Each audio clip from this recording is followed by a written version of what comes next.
with the 20 minutes, probably the introduction took away 2 minutes. Lots of degrees, but that I think the biggest learning has been in the last 20 years in ICICI, like I said.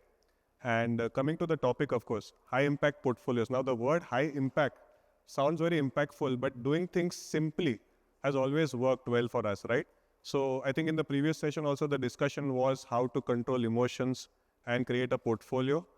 Creation of a portfolio, be it on the stock side, which fund managers do on the active side, or on the passive side as distribution, what we can create for our investors, has the same basic tenets, right? So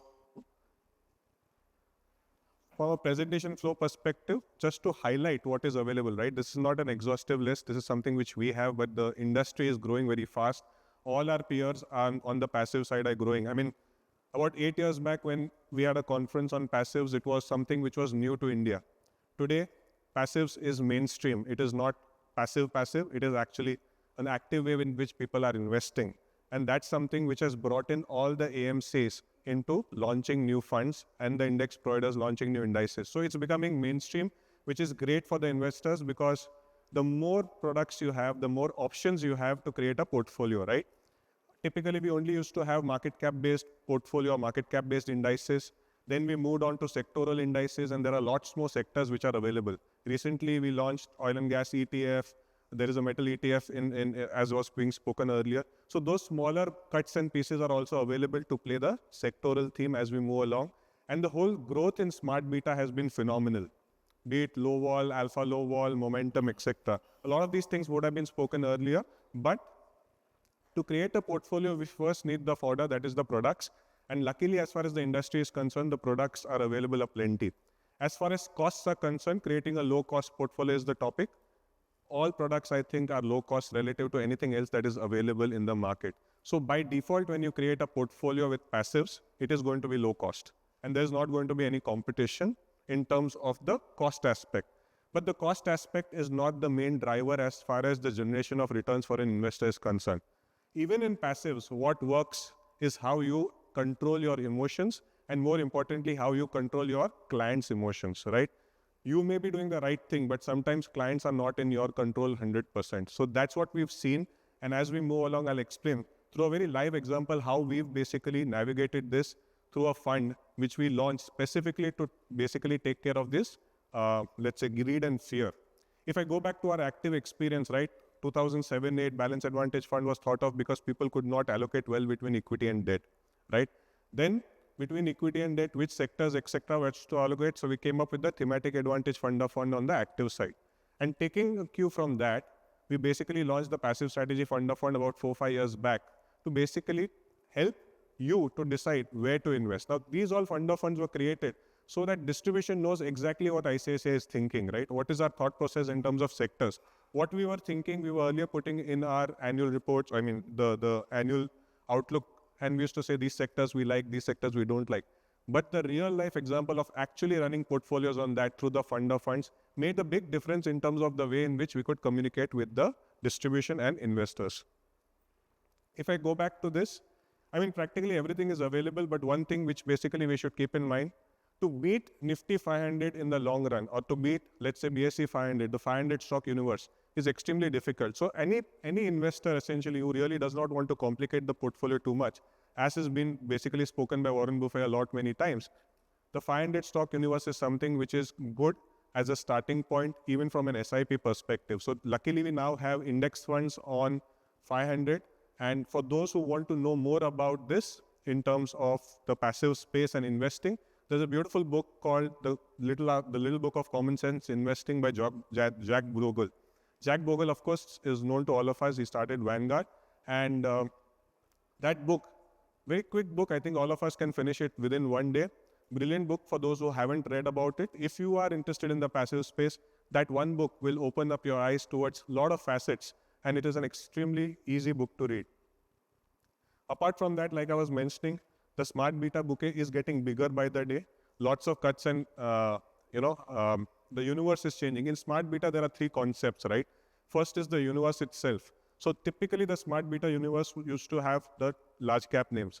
Then now people have moved on to having smart beta on even mid and small cap, right? So we have small cap quality or we have small cap smart beta indices also. When I say we, I'm talking about the industry, right? It's not necessary ICICI has all the products, but I'm very happy as an industry, the industry is coming out with products which you can use to create a high impact portfolio within the passive space. I think when you're allocating towards equity and debt, the debt portion can be taken care of with the passive space as it is available in terms of index funds. There are other alternatives as far as debt is concerned also.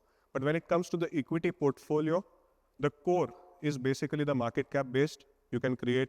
And in terms of cycle, if you see, whenever there is a mid cap, small cap rally, it is extremely difficult to beat the broad-based indices of say 250 small cap or 150 mid cap, because a lot of the names are impossible to capture, but the index is able to capture it.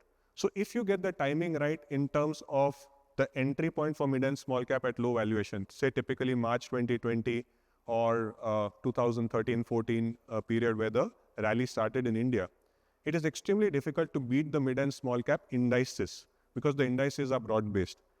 On the reverse or on the contrary, if the markets turn towards being negative, the mid and small cap indices typically fall more than the mid and small cap actively managed funds, because there the active fund manager is taking away the expensive names or keeping some element of large cap in it also. So that's basically on the mid and small cap space which I wanted to highlight as far as market cap indices are concerned. As far as sectoral indices are concerned, on the ETF side, of course, many more are available. On the index fund sides, at least as far as we are concerned, there are limited options available, but these options will keep expanding based on what you think is required on the market. So it's a two-way process. If you feel that there is a demand for certain period, for example, when we launched the private bank index, it was the first private bank index, private bank ETF launched, because we felt that, okay, the overall banking index will have bank and PSU bank, but let's have a carve out for private bank index. This was way back about 7-8 years back. So these cuts and balances are available as far as new products are concerned, and we'll be very happy to hear your suggestions in terms of what you feel is the gap. A lot of the products which we have launched in the last 6-7 years have been created because there's been a demand in the market, and only those products which meet our filters as far as quality or requirement of liquidity is concerned, then we basically bring it out. So we do the job of filtration of the ideas, but if the ideas come from all of you, we are happy to listen as a group. These are the fund of fund offerings. So those were the pure index funds which distribution can basically look at. Then there are the fund of fund options which are available. Low vol, when we launched in 2017-18, not a concept which was well accepted or well understood.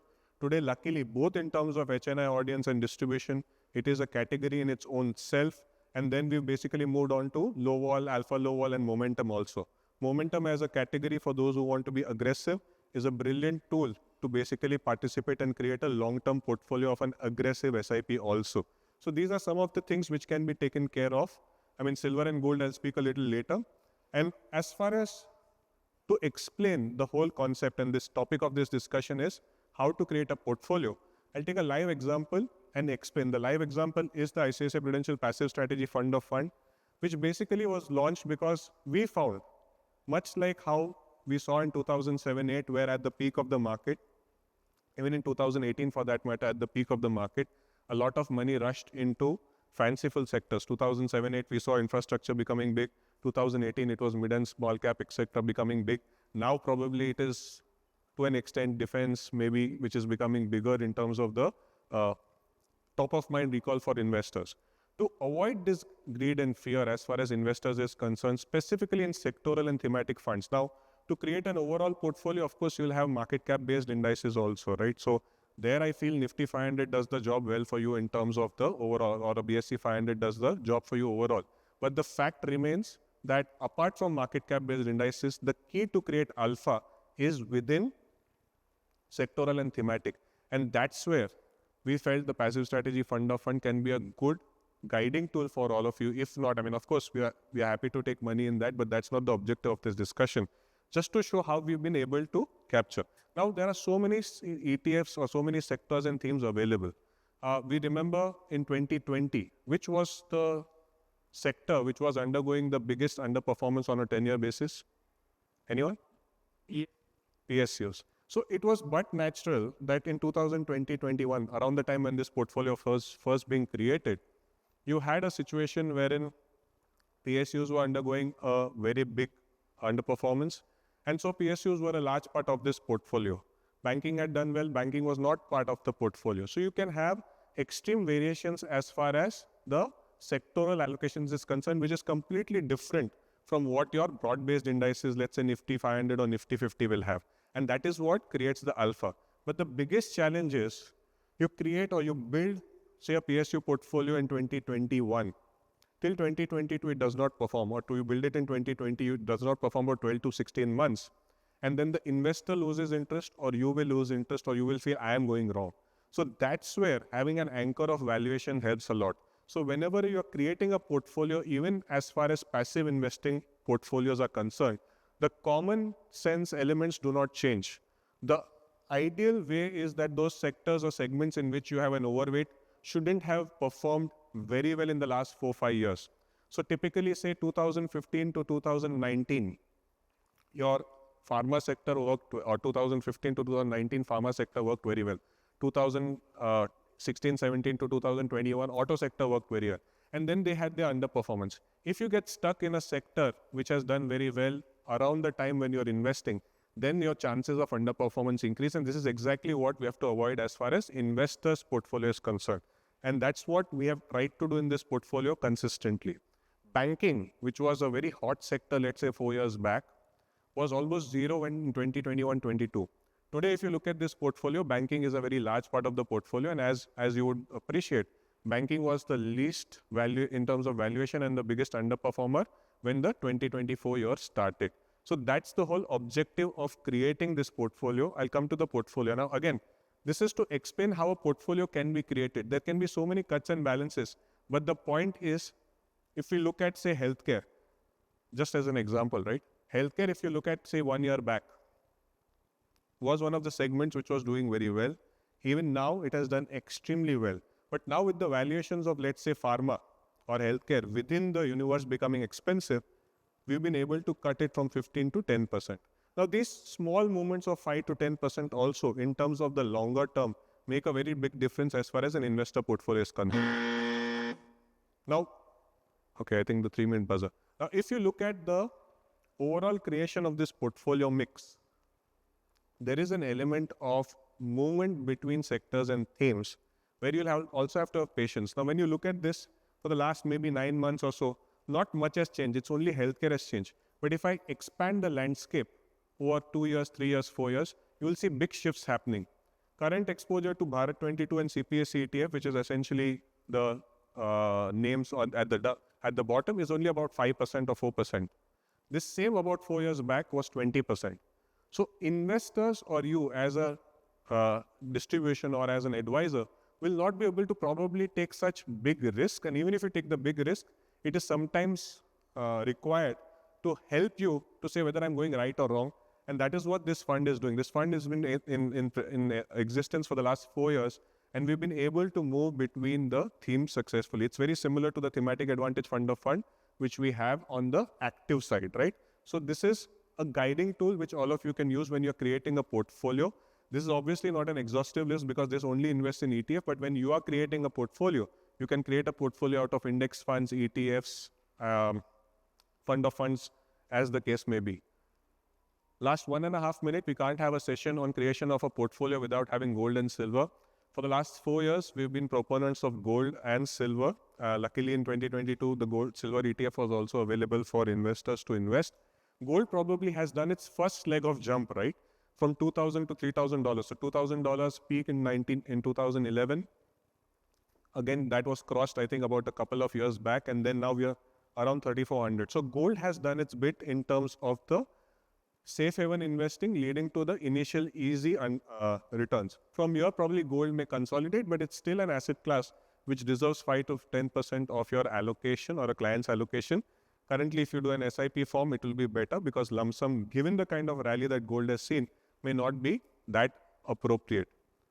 On silver, 4 years of underperformance or 4 years of demand outstripping supply on the left-hand side, while Gold has crossed its all-time high of $20, $2,000 and has moved to $3,400 odd. Silver has still not crossed its previous peak. When I say previous peak, let's say the last 7 to 8 years that we saw, that is the $40 mark per ounce. And it is 4 years of deficit, and that deficit continues. So this is one segment where investors can have 5% of their portfolio, but probably do not even have 1 to 2%. So when you do the portfolio mix, last 10 seconds, when you're creating a portfolio mix, it always helps to add silver, and this may be an appropriate time to start accumulating. I'm not saying go from 0 to 5 today, but between gold and silver today, silver is looking more attractive because of 4 years of deficit. The availability of physical silver is significantly weak. And one last point, 20% of the incremental silver consumption is because of solar panels and these new age businesses, which makes silver a extremely good investment from a long-term perspective, from an allocation perspective for investors. So just to summarize, I know my time's up. 1, common sense investing. So remember reading that book, it will help you a lot. 2, create a portfolio out of base. You can keep it as the 500 universe or the market cap universe, but you need an element of smart beta, which you can add. And of course, the passive strategy fund of fund as a guiding tool to basically help you to navigate between sectors and themes. And because the fund of fund does not get taxed for the changes that it is doing within it, it's more efficient. But if you want a guiding tool to yourself do it, you'll need a lot more patience and you'll need a lot more long-term objective. Don't think of it that you can move within 6 months and make returns. So investing in passives is what we thought in the last 8 years will become big, and in probably the next 10 years, it's only going to become bigger. So thank you, all of you, for participating in this journey of India's passives, and we look forward to partnering with you more and more. And if there are suggestions for new products, etc., we are always happy to help and happy to learn from all of you. Thank you so much. Thank you. Well, sir, we have one question. Yeah. We were talking about portfolio construction, and I wanted to know what value does an ETF add, which an index fund cannot add? Okay. So while both are very similar in terms of what they bring to the table, what an ETF brings, of course, is the fact that if you have days like we saw, some of the unfortunate days and fortunate days where there was war and ceasefire, you are basically able to participate in the market during live hours as far as ETF is concerned, which an index fund can't. In an index fund, you cannot be sure that by day end what NAV you're going to get. So an index fund obviously is a little more long-term oriented in terms of when you're creating the portfolio. ETFs are also long-term oriented, but if you want to fine-tune, right? If you want to fine-tune, then basically ETFs add that value that you are basically able to take advantage of the real-time NAV. The only thing is that real-time NAV in terms of liquidity, in terms of the pricing difference with NAV, the INAV, you have to basically keep in consideration when you are executing, because we've seen in days when there is a lot of volatility, there can be a difference. The AMCs are doing their best to keep the NAV and the traded price as narrow as possible, but do keep in mind that when you are trading in volatile days in ETF, this aspect has to be kept in mind when you are executing on the ETF side. Thank you so much. Thank you. Well,